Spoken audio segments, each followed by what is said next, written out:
funcional que viene a ser la nefrona, ¿correcto? Está compuesto por lo que viene a ser en 1 millón aproximadamente los mamíferos. ¿Cuáles son los componentes de esta nefrona? Tenemos el componente externo, que es la cápsula de Bowman, la vía de entrada ingresa, que viene a ser el tubo contorneo proximal, la vía de salida, que es el tubo contorneo distal. Entre ambos tenemos el asa de Henle y el tubo colector. ¿Sí? ¿Se ve? Disculpe que me interrumpa. No. ¿No se ve? Ahora sí. Ahora sí se ve. Ahora ahí, ¿sí se ve? Sí, doctor. Sí, ya, listo.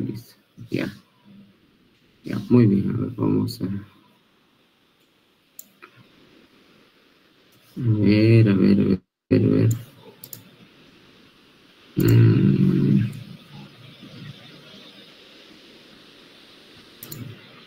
¿Qué pasó acá? Ya.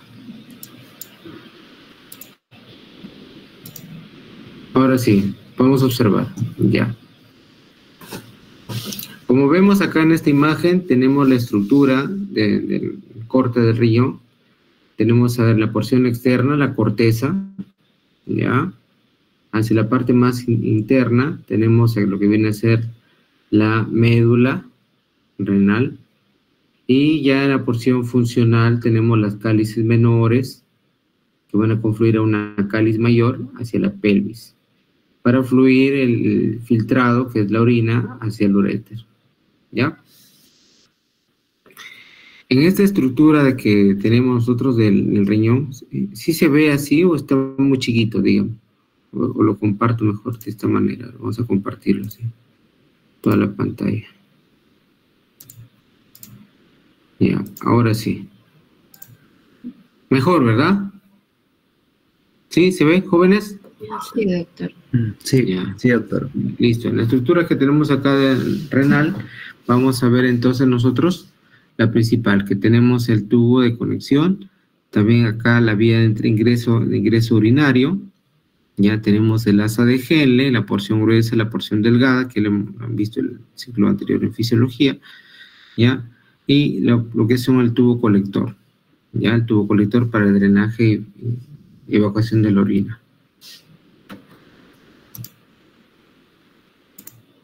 Ya. De igual manera aquí en la cápsula de Bowman, veamos la arteriola aferente, el ovillo capilar, de donde se da por filtración, la filtración glomerular, ¿correcto?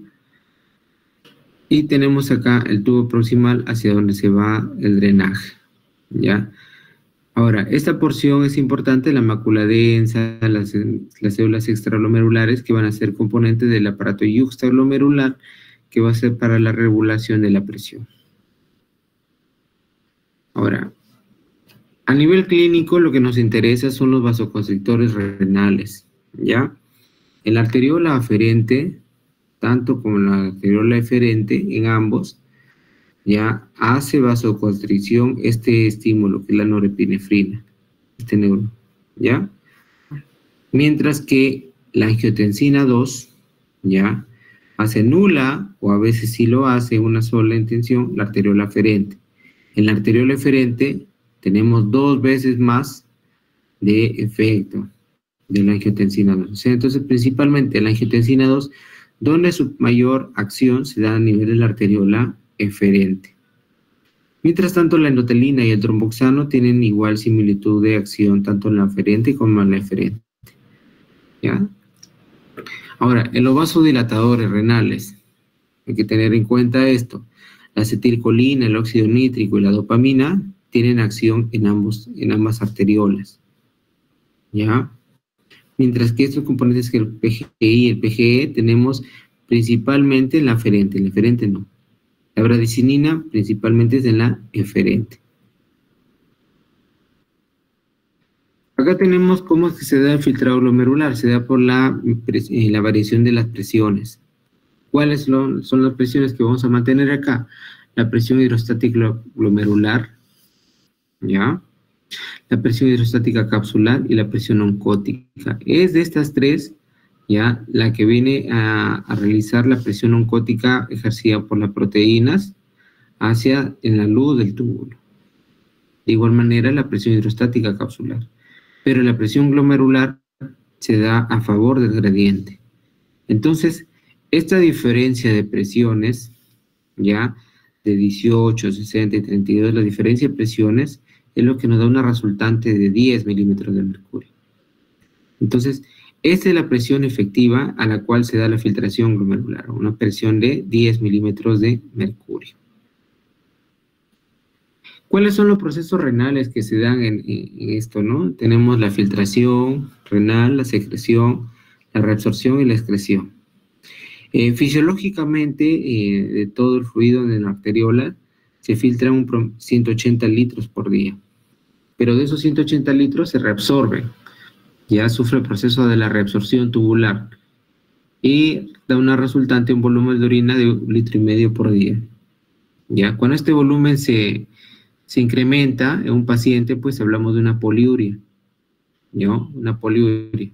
Y si se disminuye este volumen, pues hablamos de una anuria de repente, pues, ¿no? Una anuria.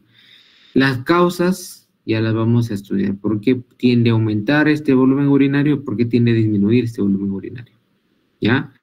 En la reabsorción se da a un volumen de 178.5 litros por día. Aparte, la reabsorción se da mediada por el sodio, iones como el bicarbonato. La glucosa se reabsorbe en un promedio completo, ¿correcto? Ya es un componente anómalo encontrar glucosa en la vía urinaria. De igual manera, los componentes de aminoácidos. Esta regulación de la función renal se da por los siguientes mecanismos. Tenemos el sistema renina-angiotensina, que es para el control de la presión, mediado por las células yuxtaglomerulares, el aparato yuxtaglomerular, ¿ya? Tenemos la aldosterona, que es un tipo de regulación de la función renal mediada por el sodio y el potasio, ¿ya? Por arrastre iónico también se le llama, por función de la reabsorción de agua.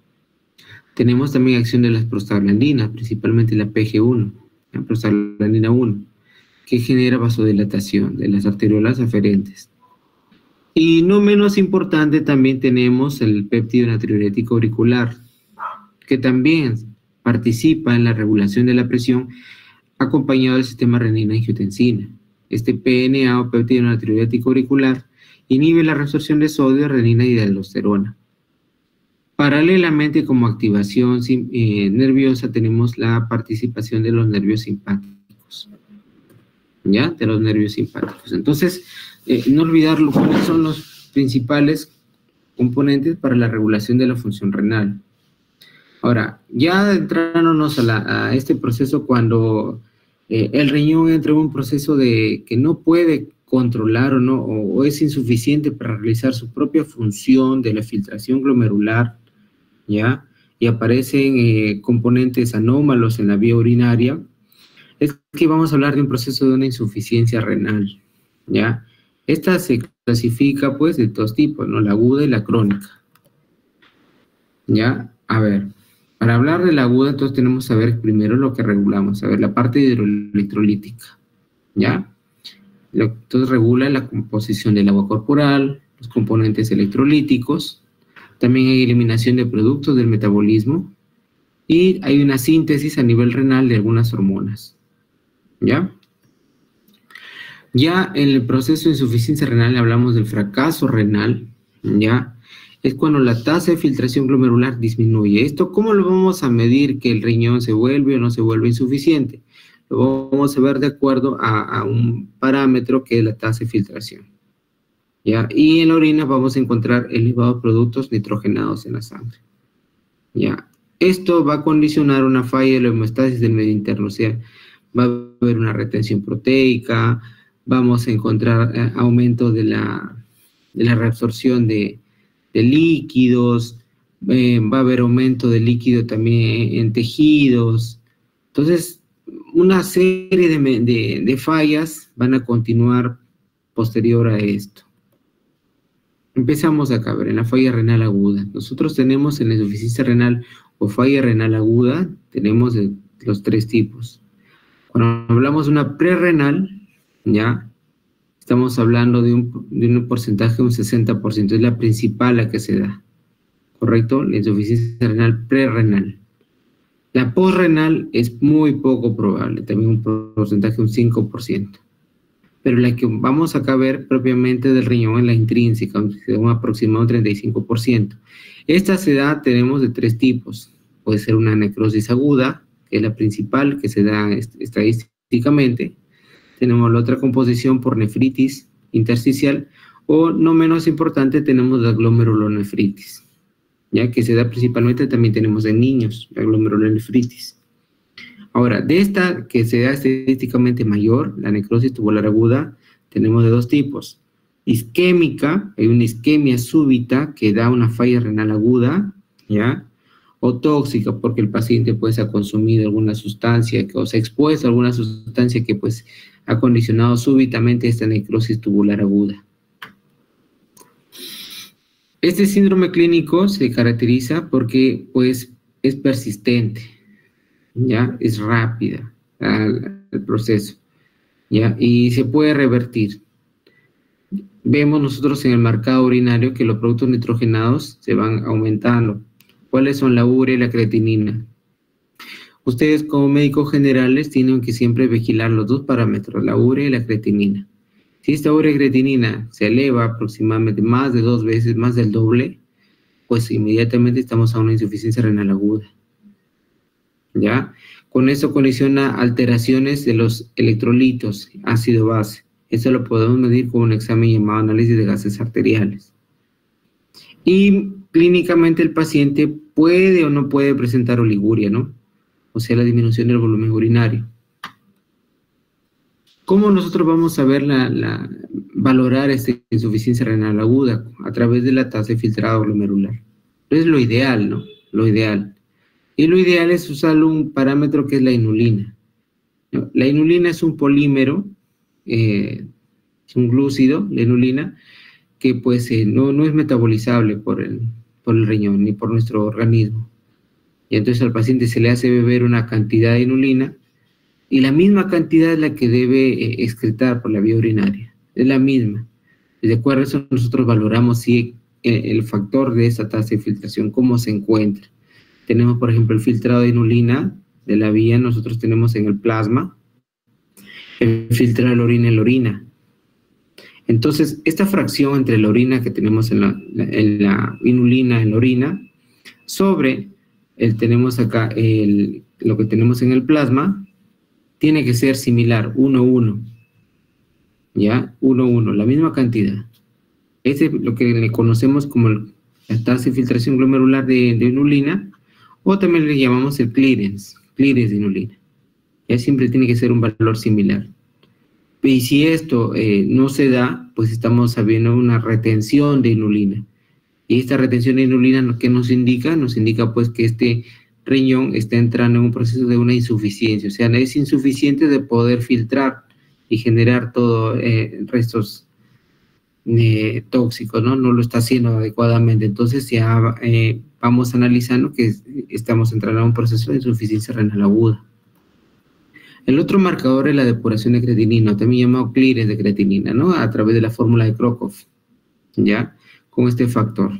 De igual manera, ¿no? La forma de calcularlo es igual así, ¿no? Tenemos 140 menos la edad en años por el peso sobre 0.85 si es mujer, ¿ya? Entre 72 por la creatinina sérica. Esta es la otra fórmula, la fórmula de Crocroft, ¿ya? Entonces no olvidar, la principal es la inulina, es la hipotética, pero a veces en los centros de establecimiento no contamos con la inulina. Entonces hacemos el clearance o depuración de creatinina, ya que es lo más práctico. En esta insuficiencia renal aguda tenemos el fracaso renal agudo. ¿Con qué criterios? La creatinina va aumentando, mayor al 50%, ¿ya? Vamos aumentando. Y hay reducción del 50% de la tasa de filtración glomerular, o sea, del clearance de creatinina. Disminuye. Ya, entonces, ¿y qué nos indica esto? La creatinina es un producto de la degeneración muscular. Olvidar eso también. Una proteína. Está aumentada. Significa que la proteína se está migrando por la vía urinaria. ¿Ya? Entonces, si este aumento de la creatinina es mayor a 0.5 o a 1, entonces ya te hablamos de un fracaso renal agudo ya. ¿Con qué criterios se da el diagnóstico de esta insuficiencia renal aguda? ¿No? Le hablamos de los criterios de Rifle, ¿ya? Criterios de la escala de Rifle, ¿correcto? En criterios diagnósticos de la escala de Rifle, nosotros vamos a manejar lo siguiente. ¿Por qué le se llama Rifle? Aquí lo tenemos por las palabras en inglés, ¿no? Riesgo, injuria, falla, pérdida, ¿ya? Entonces, nosotros manejamos con ese criterio de la escala de Rifle, vamos a valorar de acuerdo a la concentración de creatinina, ¿ya? A medida que este clínico de creatinina se va incrementando, pues vamos viendo cómo va progresando todo este proceso de degeneración en la escala de Rifle. ¿De qué manera? Aquí lo tenemos, por ejemplo, el fracaso renal. Son criterios de la tasa de filtración glomerular y también tenemos que valorar en el paciente los criterios de la diuresis. ¿Cuánto está orinando el paciente? Entonces, a nivel como médico general, cuando ustedes, por ejemplo, empiecen a hacer sus primeras labor médica, sus primeras experiencias, tenemos que valorar siempre la escala Rifle, ¿ya? ¿Qué cosa?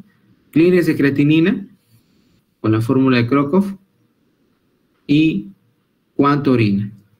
Tenemos que interrogar a nuestro paciente, ¿ya? Y si está hospitalizado, pues tenemos que mandar a un control urinario en 24 horas. Empezamos a ver si el aumento de la concentración de creatinina aumentó 1.5 veces o disminuye la tasa de filtración glomerular, estamos en un riesgo. Si el paciente está con una diuresis menor a medio litro por kilo por hora, ¿ya? Hablamos de un riesgo. Si este clearance de creatinina, ¿ya? Aumentó 2 veces y la diuresis sigue disminuida, ya va no solo 6, 12 horas, hablamos de una injuria. Cuando hablamos de una falla renal, cuando el paciente simplemente ya no orina, no hay una micción, miren, o la diuresis es muy baja, es muy baja, ¿correcto? Entonces ahí estamos hablando de que paralelamente el pie de creatinina está aumentando 3 veces, ¿ya? Y una pérdida, simplemente ya no hay diuresis, así, cero diuresis, cero diuresis, ¿ya? Y la fracción renal aguda es persistente, ¿no? El fracaso renal es persistente y pérdida completa de la función renal. Y ya si no hay diuresis, pues igual hay necesidad de diálisis, ¿no?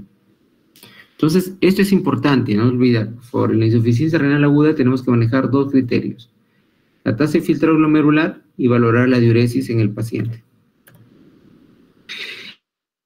En esta clasificación fisiopatológica, lo que mencionamos, ¿no? Tenemos prerrenal, en la hipoperfusión renal, renal, que viene a ser parenquimatosa o posrenal, ¿no? Cuando hay una obstrucción, ¿ya? Empezamos acá, de la prerrenal. ¿Por qué es que el paciente llega a ser insuficiencia renal, pero con factores que son prerrenales? O sea, no netamente del riñón, ya no es netamente de que el riñón, el órgano en sí está con una alteración. No. ¿Cuáles son las causas? Principalmente la hipovolemia.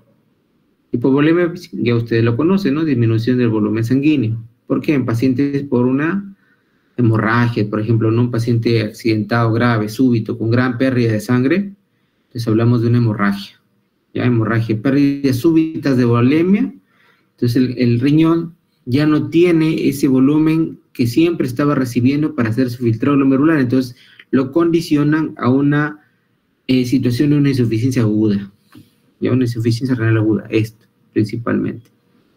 ¿Y por qué puede haber hipovolemia? También el paciente por una deshidratación marcada, ¿ya? Pacientes, por ejemplo, que han estado en inanición, en abandono, que no han consumido líquido, ¿ya? O pacientes que han estado expuestos a golpes de calor continuamente, pacientes deshidratados.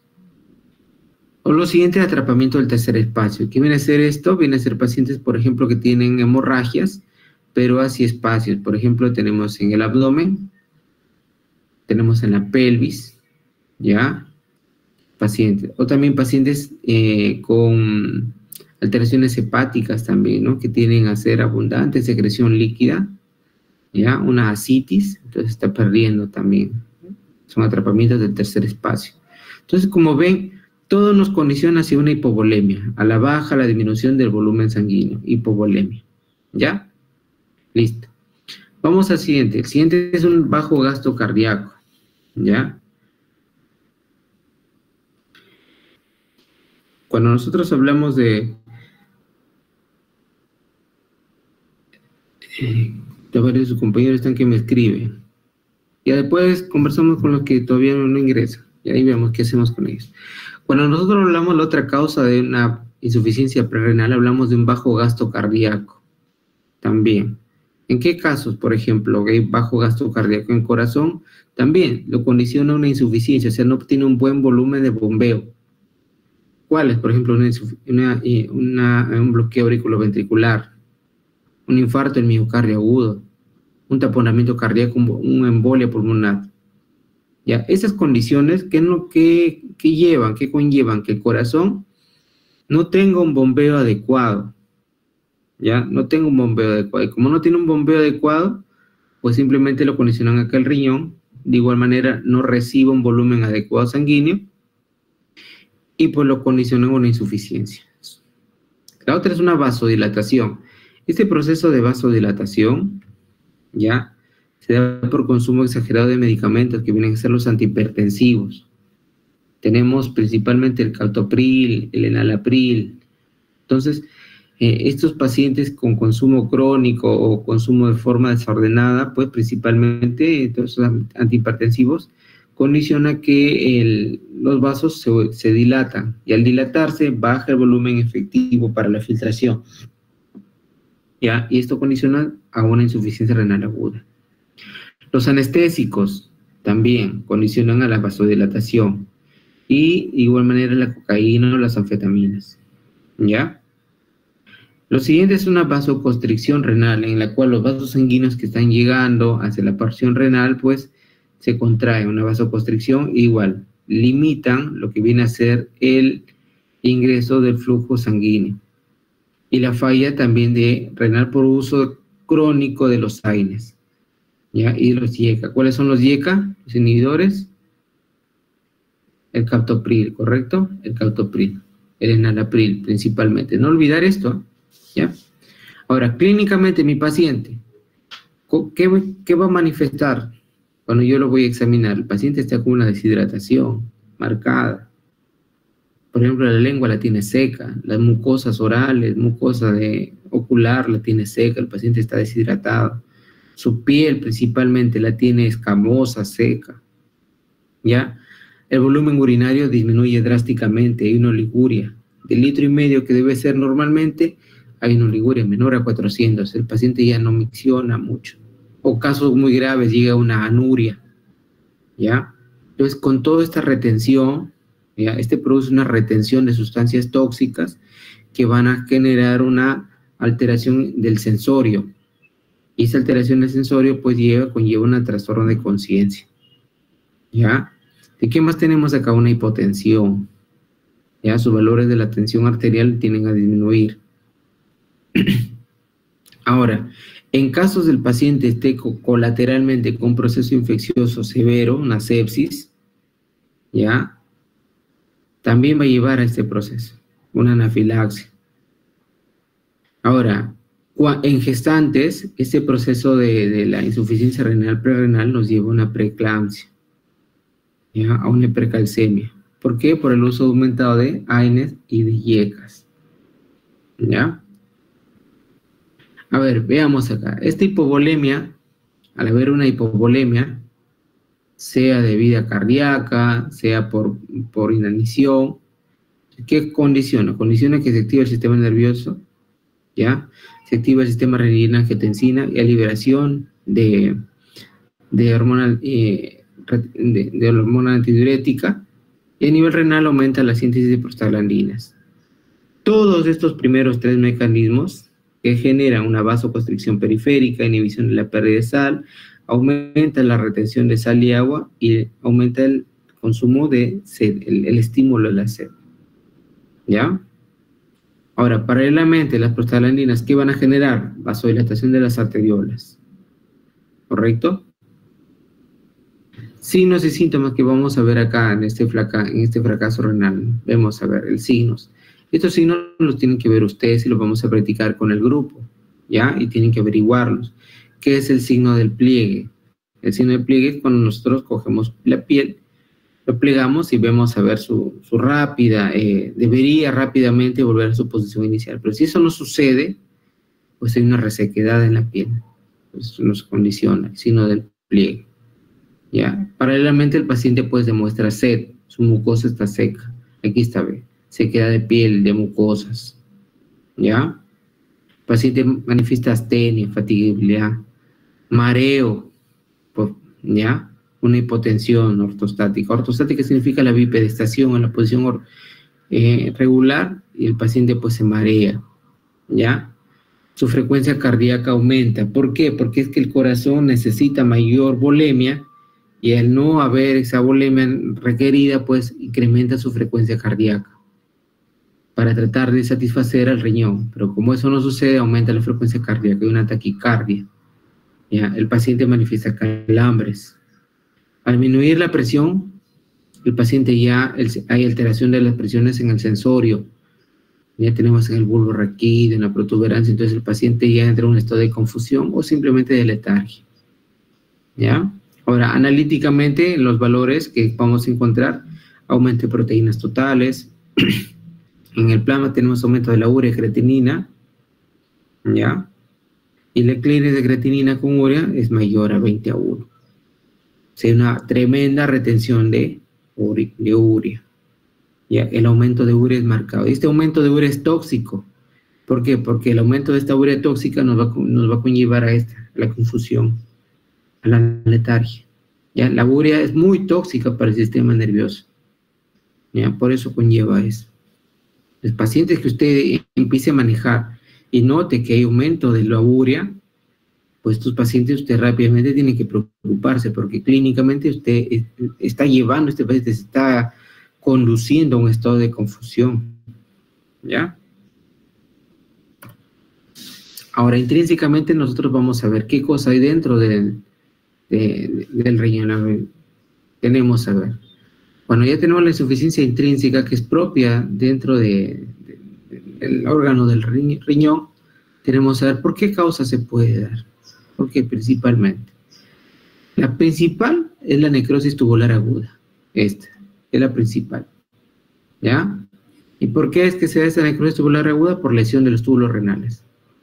Puede ser por consumo de venenos, consumo de sustancias tóxicas. Puede haber lo siguiente, una lesión glomerular también, ¿ya?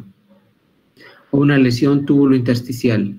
Esta lesión túbulo intersticial está principalmente relacionada a fármacos, los AINES, ¿ya? Los antibióticos, ¿ya? Y la lesión de grandes vasos. Eso ya es terrible, pues, ¿no? Una obstrucción de arterias renales. Ahora, todos estos mecanismos, ¿a qué nos condiciona clínicamente? Pues a que el paciente presente una hiperhidratación, o sea, el paciente, su organismo tenga una retención aumentada y no lo pueda evacuar. Entonces, hay una oliguria. De litro y medio, el paciente pues menciona menos de 400 por día. O lo peor, pues que puede ser que se lleve una anuria. Al haber esa retención de líquidos en el organismo, ¿qué va a generar? Va a generar algo clínico, lo que le llamamos el edema. ¿Qué viene a ser el edema? El edema viene a ser la retención de líquidos. ¿Ya? Pues tenemos principalmente, empieza un edema periférico. ¿Dónde empieza? Pues el edema en miembros inferiores, principalmente. ¿Ya? En el tobillo, el edema periférico. Este edema, pues, conlleva un estado general llamado una anasarca. ¿Ya? Ahora, este edema va a proseguir hasta un edema pulmonar, que ya más grave, situaciones más graves. Un edema cerebral. Y pues el corazón desesperado porque no tiene un bombeo adecuado, ¿ya? Va a entrar en un estado de falla cardíaca. ¿Ya? Y al haber exceso de líquido, pues los iones en una concentración osmótica, va a disminuir su concentración osmótica de iones. ¿Por qué? Por una dilución. Por eso se habla de una hiponatremia dilucional. O sea, la cantidad de sodio se mantiene, pero como va a haber aumento del líquido, la concentración molar es menor. Por eso hablamos de una hiponatremia dilucional. ¿Ya? Paralelamente va a haber la hipercalemia. Esta hipercalemia va a ser estímulos musculares, neuromusculares. Por eso que el paciente manifiesta calambres también. ¿ya? Una acidosis mixta. Y esto va a condicionar a un estado en el cual gérmenes y el sistema inmune se puedan debilitar, condicionando a que el paciente pues desarrolle infecciones o hasta infecciones severas, sepsis, ¿ya? Ahora, paralelamente el paciente está con un estado de malnutrición. Veamos acá, por ejemplo, la isquemia renal. Ya lo hemos visto, alteraciones hemodinámicas, ¿ya? Empezamos una contracción mesangial, una vasoconstricción, una congestión medular. Si hay una constricción a nivel del mesangio, ya hay una reducción súbita del coeficiente del ultrafiltrado glomerular. Pero si hay una vasoconstricción, la reducción de la fracción y la presión glomerular se reduce. Hay una reducción de ambos valores. Cuando hay una congestión medular, se genera una hipoxia en la médula externa. Esta es la porción hemodinámica. Pero ya cuando hay un daño estructural, hay un daño a nivel de los túbulos, tenemos principalmente la obstrucción tubular. Ahí sí se reduce el filtrado glomerular. Hay una reducción drástica del filtrado glomerular. Ahora, en la posrenal, esta posrenal principalmente se da por una obstrucción mecánica, principalmente. ¿Ya? Principalmente. ¿Ya? También puede ser por un trauma, pues no algo, un accidente, pero principalmente es mecánico. Y la mecánica se da por dos tipos. En varones, de hiperplasia de próstata, o sea, la glándula prostática aumenta de tamaño e impide pues la evacuación a través del uréter y de la uretra, impide el paso de la vía urinaria. Entonces, ¿esto qué condiciona? Que la orina, pues, regrese su recorrido y tiende a generar daño estructural a nivel renal, ¿ya?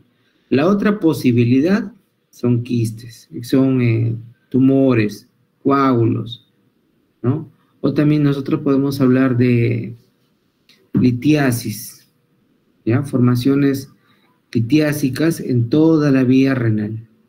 Eso también. ¿Ya? Eso es importante. Ahora, en el embarazo también se genera esto, sí. Se da principalmente en gestantes con bebés macrosómicos, que tienden a ocluir, a aplastar la vía renal, entonces no hay una buena evacuación urinaria. Por eso siempre en gestante hay que valorar también esto, ¿ya? Clínicamente el paciente, ¿cómo manifiesta? Igual, de igual manera. ¿Ya? Una oliguria, un edema, una hiponatremia dilucional. ¿Ya? En la posrenal, a ver, vamos a ver acá, puede ser una alteración hemodinámica o tubular. Si hay una alteración hemodinámica, aumenta la presión intratubular al túbulo proximal y la fracción desciende, está en 25%. Pero si son alteraciones tubulares y estructurales, pues se disminuye la capacidad para reabsorber que es sodio y potasio, y los hidrogeniones. Se reduce la capacidad para concentrar la orina. ¿Ya? Entonces, en esta insuficiencia posrenal, nosotros vamos a ver que puede ser de la manera intraluminal, que se da por cálculos, coágulos, ¿ya? Cristales. Esos cristales vienen a ser principalmente por coralitos, se le llama, ¿ya? Extraluminal está ligado al quirúrgico accidental, pues, ¿no? Eso es una iatrogenia, una hemorragia, tumores o fibrosis. Cuando hablamos de la porción vesical, también los cálculos y los coágulos. Y uretral, en válvulas de uretra, una estenosis, una fimosis. ¿Qué cosa es una fimosis? Viene a ser, pues, cuando la vía urinaria se bifurca a nivel de, por ejemplo, se den varones a nivel del pene, entonces no hay una buena evacuación. ¿Cómo lo marcamos? ¿Con qué diagnóstico? Con exámenes auxiliares. No olviden la urea y la creatinina, marcadores electrolíticos, marcadores de glucosa, el examen de orina completo. Este examen de orina completo nos va a dar inclusive la presencia de urea y de creatinina en orina, nos puede dar la presencia de eritrocitos, nos puede informar acerca inclusive de cilindros, y ahora vamos a ver qué cosas son los cilindros, ¿ya? También es importante las imágenes, una ecografía, una radiografía de tórax, ¿ya? Ahora, estas pruebas de función renal tienen que ser con el clearance de creatinina. Tenemos una orina en 24 horas. ¿Cómo es el clearance de creatinina? La concentración de orina urinaria, la creatinina urinaria por el volumen, por la presión. O la fórmula de Crocov, que ya lo habíamos mencionado. Eso correspondiente a la porción aguda. Pero ya con este paciente entra en un proceso crónico, una insuficiencia renal crónica, pues ya la reducción es irreversible de la vía renal, ¿no? Ya se vuelve irreversible, ya no hay posibilidad de recuperación de la estructura. Entonces, lo que tenemos que evaluar acá es que hay una disminución de la reserva renal progresivamente y una insuficiencia renal inicial. ¿Ya? Y ahora el paciente no manifiesta molestias, ojo, el paciente está asintomático. Aunque su fracción glomerular se haya reducido, el paciente está asintomático. ¿Ya? Entonces lo que debemos valorar acá es que la reducción del clearance se ha reducido. Ahora, la insuficiencia renal inicial, ya la fracción glomerular se ha reducido ya casi a la mitad. Y aparecen ya recién los primeros síntomas. La astenia, la anemia leve, ¿correcto? Ya hablamos de una insuficiencia renal establecida cuando la fracción glomerular disminuye de un 10 a 20%. Y terminar pues ya cuando inclusive se habla del síndrome urémico. ¿Ya? Entonces estas son las porciones. Inicial, renal establecida, renal terminal. Aquí los tenemos, los estadios. ¿Ya? Estos estadios se guían de acuerdo a qué valor, a la fracción renal glomerular, el filtrado glomerular. ¿Ya? ¿Sí? Estos valores, si tenemos mayor de 90, factor estadio 1. De 60 a 89, leve. Moderado, severo y ya una diálisis, menor de 15. ¿Ya? ¿Cuáles son las causas de esta porción crónica? Tenemos acá las glomerulopatías, la nefropatía, pero de esta la principal es la diabetes. La diabetes es la que le va a condicionar al paciente a esta enfermedad sistémica, a estas glomerulopatías, de que los glomérulos se van degenerando y se van perdiendo de forma progresiva. Progresiva se van perdiendo estos glomérulos. ¿Ya? Esa es la principal. La otra principal tenemos los quistes renales. También. El riñón va aumentando sus quistes y se va degenerando estructuralmente hasta que se vuelve un riñón insuficiente. Veamos acá la historia. En fases iniciales el paciente, como les menciono, está asintomático. ¿Ya? Está asintomático, pero su tasa de filtrado glomerular está por debajo de 30. Cuando está debajo de 30, el paciente está con astenia, ¿ya? Presenta clínicamente anemias, déficit de eritropoyetina, alteraciones hidroelectrolíticas. Cuando está por debajo de 15, ya los síntomas son mayores, digestivos, náusea, anorexia, tiene disnea, tiene edema. ¿Ya? Y ya debajo de estos valores, inclusive debajo de 15, ya el paciente hay que hacerle diálisis, ¿no? Porque si no, ya puede ser mortal. Acá los tenemos de igual manera, mire, cuando la función renal va disminuyendo, como lo ven, progresivamente disminuye, ¿ya? Vamos viendo que todo esto va progresando hasta la uremia. Y es aquí donde la uremia el paciente manifiesta todos los síntomas propios del paciente ya severo, ¿no? Como estadio 4, ¿ya?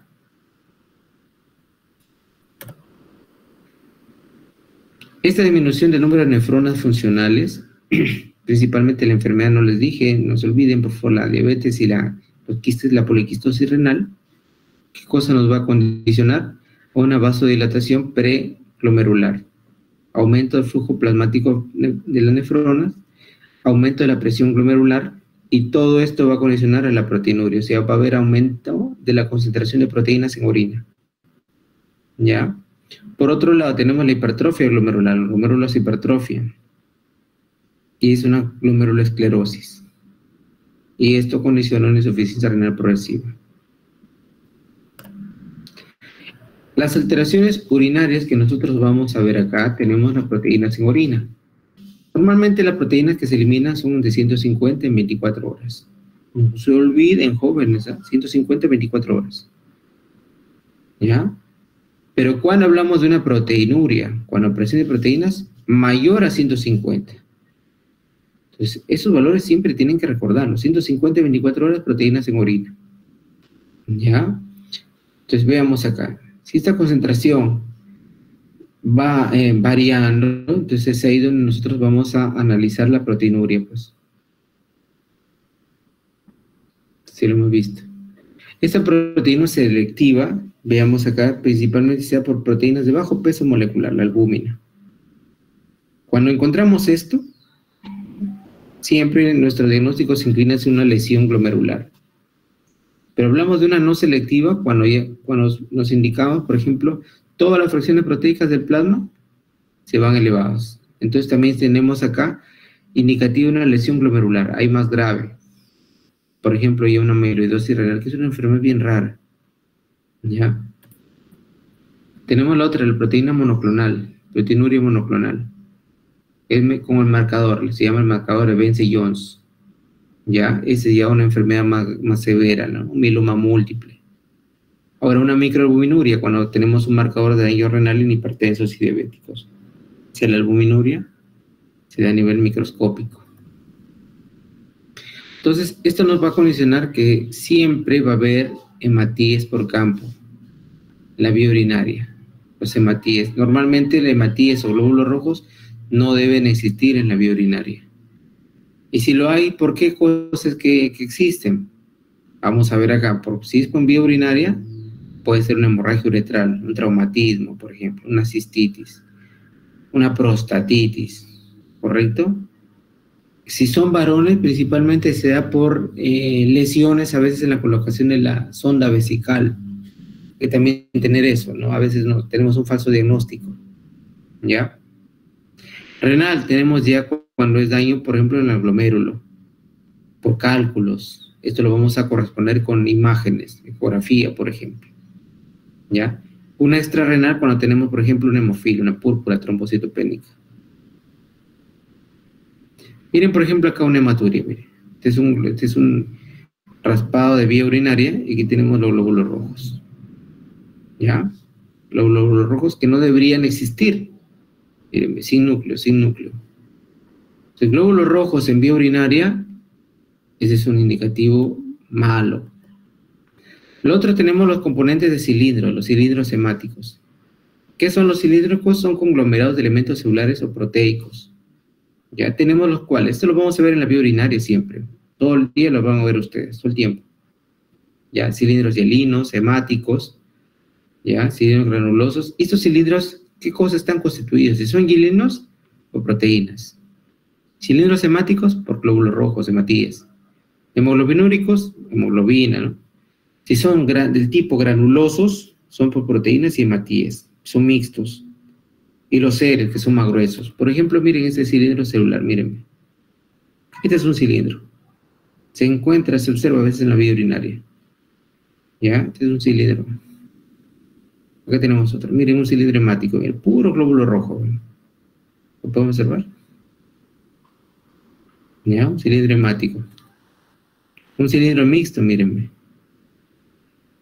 Glóbulos rojos y granulosos, proteicos. Este es un mixto. ¿Ya?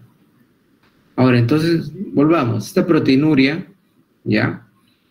Debemos marcarla con el índice que es la albúmina en orina de 24 horas. Si esta albúmina es menor de 30, el paciente está normal. Pero si va aumentando de 30 hasta 300, y hablamos de una microalbuminuria. Si el paciente está ahí. Si está mayor, la concentración de albúmina está aumentada, llevamos de una macroalbuminuria. Y esto lo cotejamos con la fracción de índice de creatinina, también tenemos los valores. ¿Ya? Entonces, clínicamente ustedes como internos de medicina tienen que recordar la orina en 24 horas, ¿qué cosa debo ver? La albúmina. Los valores, 30 a 300, mayores de 300. Es fácil de aprender. Esto ya lo hemos visto, la fórmula de Crocroft. Cuando tenemos la creatinina elevada, significa que el filtrado glomerular ya debería ser menor de 60. Si no sucede esto, hablamos de una enfermedad renal crónica. ¿Ya? Esto va a condicionar a la albuminuria. ¿Ya? Y el sedimento, ¿no? Hablamos de sedimento, hablamos de los cilíndricos, cilindros. Y esto se condiciona con pruebas de imágenes. Finalmente, vamos a ver lo que es el síndrome urémico, ¿no? Este síndrome urémico, pues, son signos que acompañan una retención aumentada de nitrógenos. Ya está en la parte de la función terminal, ya depende de la severidad, ¿no? Las alteraciones que vamos a ver en este paciente con síndrome urémico son muchas alteraciones básicas, dermatológicas, gastrointestinales, son variadas. En este síndrome urémico disminuye el volumen, disminuye la presión, entonces la filtración cae, se reduce. Y esto condiciona una retención de compuestos nitrogenados, una azoemia. ¿Ya? Clínicamente, ¿qué manifestaciones vamos a tener acá? Hay muchas, por ejemplo, ¿no? Veamos acá las gástricas. El paciente tiene una lengua saburral. Ese blanco que encontramos en la lengua saburral. Su aliento es aliento desagradable, o también se le llama aliento amoniacal. En la vía gástrica, el paciente presenta abundante hipo, náuseas, vómitos, ¿ya? Tiene hemorragias gastrointestinales, continuamente tiene estreñimiento. Neurológicas, vamos a ver acá, el paciente hace cefaleas, somnolencias, ¿ya? Cardiovasculares, el paciente condiciona anemias. Urinarias, el paciente tiene en la vía urinaria pus, piuria, hematuria. En la vía retiniana tenemos alteraciones en la retina. Cutánea aparece palidez, prurito, aparece el púrpura. Respiratoria, tenemos la respiración de Kussmaul, que es una respiración jadeante, que toma y bota aire continuamente. ¿Ya? Aquí los tenemos, por ejemplo, extensión y contracción del volumen. Mírenme, por ejemplo, un edema. Miren este edema. ¿Ya? Un edema orbicular. ¿Ya? Un edema palpebral también manifestamos acá. La retención de líquidos bien marcada en el paciente. El paciente empieza a hacer la escarcha urémica, o sea, tanto la concentración de urea que le empieza a excretar por la piel. Es una escarcha urémica. El prurito. ¿Ya? Miren, ve. Infecciones cutáneas aparecen en este paciente. Gastrointestinales, ya lo mencioné, ¿no? El fetor urémico, la boca de amoniacal, diarreas, continuamente y vómitos. Manifestaciones, la respiración pulmonar, la respiración jadeante, toma, bota aire, toma, bota aire, toma, bota aire, toma, bota, toma, bota, toma, bota. Una respiración jadeante, ahí está el paciente, jadeante. El derrame pleural, se corrobora con una radiografía de tórax, ¿ya? Ya, el pulmón en alas de mariposa. Este es típico, una radiografía. Ya, pulmón urémico. Ya, cardiovascular tenemos acá igualmente. Alteraciones de la hipertensión. Ya. Neuromuscular, la cefalea, la asterixis también. Aparece paciente con asterixis, temblor. Inmunitarias. Aparecen alteraciones de la anemia. Endocrino-metabólicas también, que vamos a encontrar acá, aumento del ácido úrico, ¿ya? Desnutrición proteico-energética, infertilidad, amenorrea, paciente genera hipotermia. Listo, chicos. ¿Ya? Eso sería todo por hoy. Te voy a alcanzar también otro material correspondiente a la litiasis renal y a imágenes complementarias para la vía renal. ¿Ya?